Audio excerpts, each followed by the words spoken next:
Bonjour à tous, nous allons parler ici de la réaction chimique et dans cette première vidéo, plus spécifiquement d'un système chimique et de son évolution. Nous allons plutôt que de parler de réaction chimique, on va parler de transformation chimique.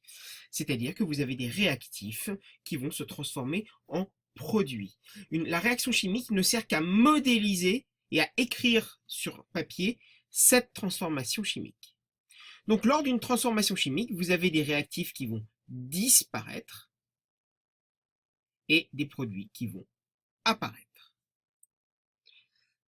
Par contre, on va faire la différence avec une transformation physique, où les réactifs ne disparaissent pas, mais il y a une modification de leur état physique. Par exemple, la glace qui se transforme en eau liquide, c'est une transformation physique. L'état physique change, mais de l'eau reste de l'eau. La molécule H2O n'a pas été transformée en une autre espèce chimique. Donc c'est une transformation physique à différencier de la transformation chimique.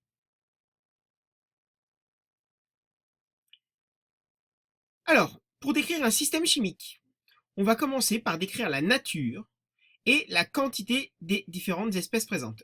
Donc la nature, c'est tout simplement quelles sont-elles? Sulfate de cuivre, de l'eau. Les quantités, eh bien tout simplement, maintenant vous savez que ce que l'on appelle la quantité, c'est le nombre de moles. Donc on va indiquer leur nature et le nombre de moles de chacune d'entre elles dans le système chimique au départ. On va également indiquer leur état physique, un petit s pour solide, L pour liquide, G pour gazeux, et pour tout ce qui sera en solution aqueuse, on mettra AQ. Donc tout ce qui est en solution aqueuse, donc vous savez ce que c'est qu'une solution aqueuse, le solvant c'est de l'eau, et en fait c'est tout soluté qui est dissous en solution aqueuse, par exemple des ions. On indiquera également la température et la pression pour décrire le système chimique. Prenons l'exemple de la réaction du sulfate de cuivre, Cu2+, SO4-, et de l'hydroxyde de sodium, Na+OH-, qui formera de l'hydroxyde de cuivre 2. Et il y aura des ions en solution. À gauche de la flèche, vous marquerez systématiquement les réactifs, donc qui vont disparaître. Et à droite de la flèche, les produits. À gauche, on dira que c'est l'état initial, c'est-à-dire l'état de départ, les espèces que vous avez mis, dans quelle quantité, et à droite, l'état final, une fois la transformation chimique faite. Voilà. La flèche, en fait, modélise cette transformation chimique. Comment aller d'un état initial à un état final.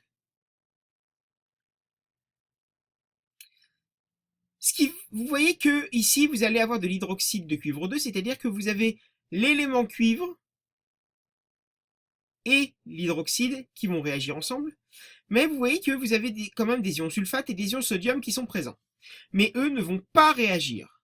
Donc, pour des ions qui sont présents en solution, mais qui vont tout simplement regarder ce qui se passe et ne pas réagir, on va les appeler des ions spectateurs. Donc ici, les ions sulfate et les ions sodium sont des ions spectateurs. Donc la véritable transformation chimique, modélisée par cette réaction chimique, vous avez les ions cuivre 2, donc les ions Cu2+, et les ions OH-, qui vont donner de l'hydroxyde de cuivre 2. Et il restera simplement à équilibrer cette réaction chimique avec un petit coefficient qu'on va appeler coefficient stoichiométrique. J'y reviendrai dans la deuxième vidéo pour équilibrer les équations chimiques. Vous voyez que on a bien un élément cuivre, on a bien un élément cuivre, on a deux hydroxydes, deux groupes hydroxydes, on en a deux grâce à ce coefficient. Et au niveau des charges, ici, ça doit être nul. On a plus 2 et moins 2. Le moins va aussi avec le 2, ce qui nous fait une charge nulle également à gauche. Voilà, ces coefficients sont appelés ce qu'on appelle coefficients ou nombres stoichiométriques. Je reviendrai dessus plus tard. Voici comment indiquer et décrire donc un système. À l'état initial, la pression, la température, les espèces présentes, en quelle quantité, et à chaque fois, l'état physique, ici le carbone solide, dioxygène gazeux. Et on mettra à chaque fois virgule I pour initial, c'est-à-dire c'est ce qui se passe au départ. PI, pression initiale, température initiale. Ici, pour l'état final, on mettra PF pour pression finale. Température finale, bah on sait que la température ici sera supérieure à 25 degrés. On mettra que la quantité finale de carbone est inférieure à la quantité initiale, normale, puisque le carbone était un réactif, donc il disparaît, donc sa quantité va diminuer au cours de la transformation chimique. Et vous avez du CO2 gazeux qui est apparu avec un certain nombre de moles, virgule F final.